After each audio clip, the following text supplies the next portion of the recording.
Hey everyone, this morning I did a video on how to learn, and this evening I was thinking it's probably worthwhile to do another video on how to teach, because a lot of the principles that are in how to learn, or at least those tools that I was given when I was in university, I used in my own teaching style. So I wanted to share with you how I do that. So I've sort of taken my own way of learning and flipped it on its head and said, if I'm going to teach someone, how can I use some of those same tools?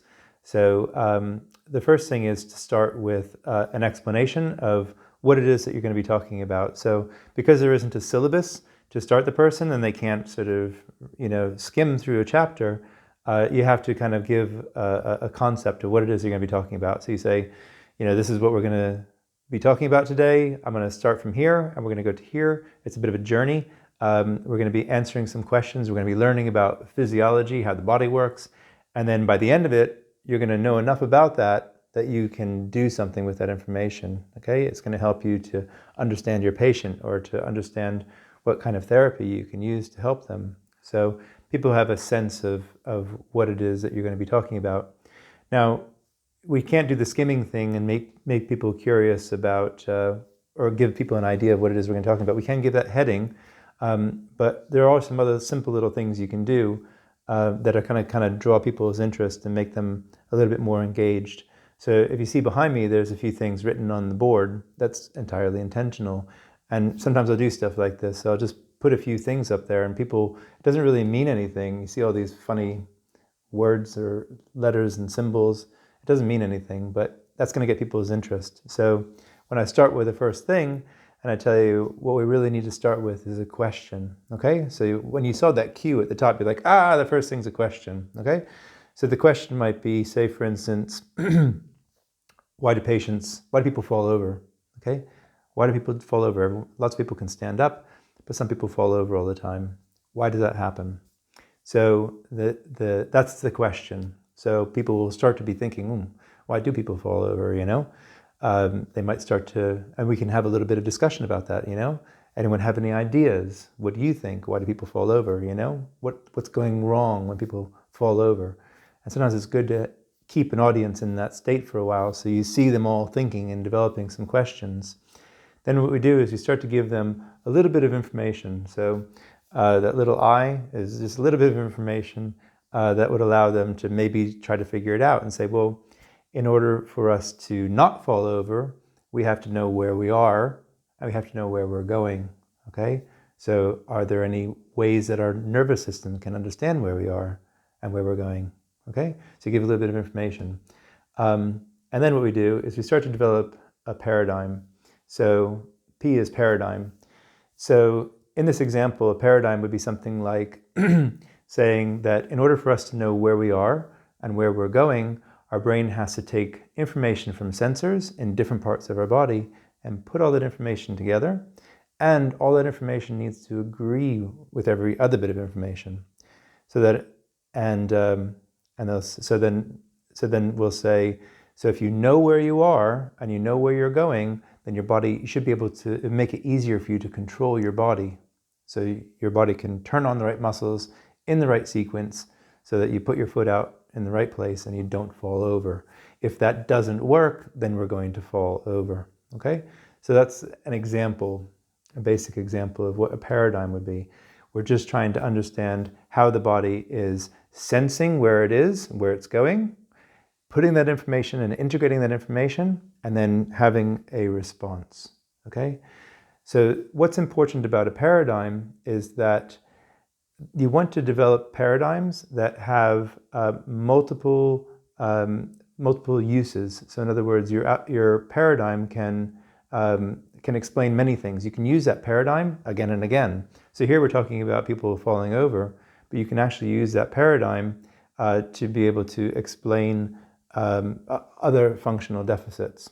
Okay, so you can come back to that paradigm, and that's really what a paradigm is. It's something that is a way of thinking or a way of putting information together that has many uses.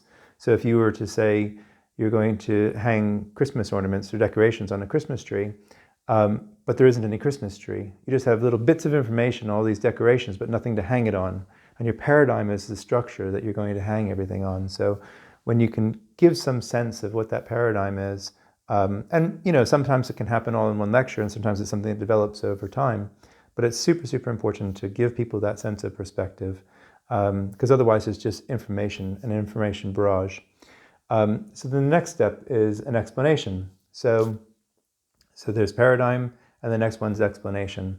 So I just wrote it in a funny way, just so no one can guess what it is. That's EXP. What does that mean? Explanation is, your explanation is your basic explanation about what it is that's happening. So we can go into some more detail about the different types of sensors, the position and motion sensors in our joints, in our muscles.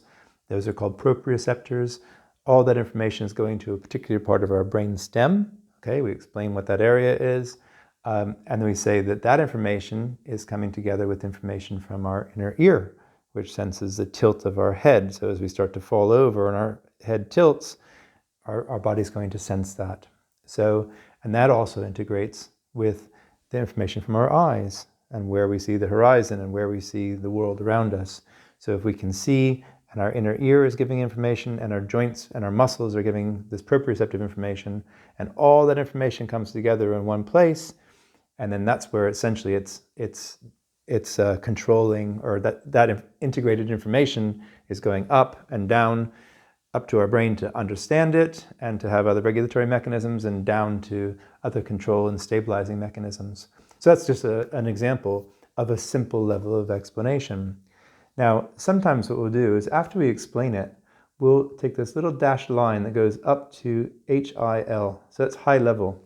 What I mean by that is I like to introduce high-level language because, particularly in medicine, there's the reason that we use big words and pathways and all these things is high-level language allows us to explain a lot in a short amount of time and a few number of words.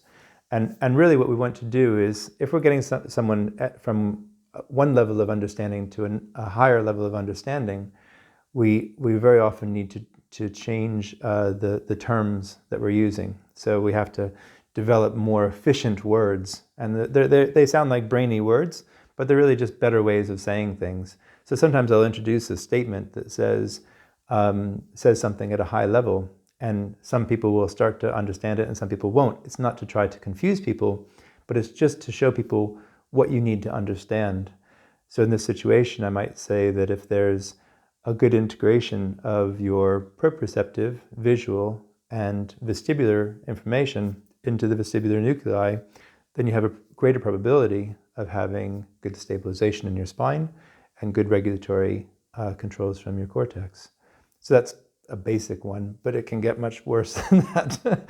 Anyhow, the point is, you're not trying to confuse people, but you're trying to bring the language up. So sometimes people get it and sometimes people don't, but generally what we'll do is after that first level of explanation, we go deeper. So we start to explain what those terms mean and more about those pathways. So sometimes it's good to do that in two stages. You give your basic explanation and then you go into some depth afterwards. So, and I call this like a cyclic way of teaching. So you explain something. So actually just say the whole thing. And again, what we're doing is we're giving from the beginning, we're explaining what it is we're going to be talking about. We're going from here to here, okay? And then I'll give some information. So we kind of go around the perimeter of it, okay? Then we give a paradigm. We're saying that these are all the points along the way, okay?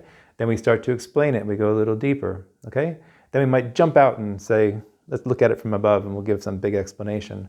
But then we jump back in and we go deeper and deeper and deeper until we get to kind of the core principles or the deepest levels of information that we need to do. And sometimes that's also taking information from other things that people know or previous lectures. So it's important to explain things, but also to explain things in depth. And so I'll keep explaining and going into more and more detail. And then we go back to the high-level language, and we use our high-level language to really appreciate everything that we're talking about. So when you can speak at a high level of language, people will understand something, not only with the breadth, but with the depth of understanding.